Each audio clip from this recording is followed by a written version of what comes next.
Google is making major changes to Gmail for the first time in over 20 years, impacting more than 2 billion users worldwide. The biggest shift is AI. Gmail is now rolling out built-in AI tools like message summaries, writing assistants, and smart replies to everyone, not just paid users.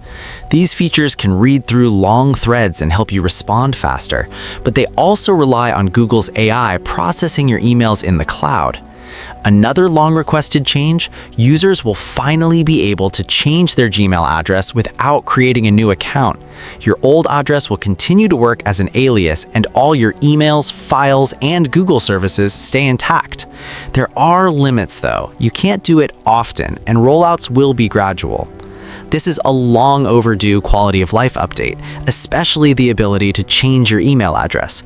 But it also puts more pressure on users to decide how comfortable they are with AI living inside their inbox. Gmail is getting smarter. The question is whether you're ready for it.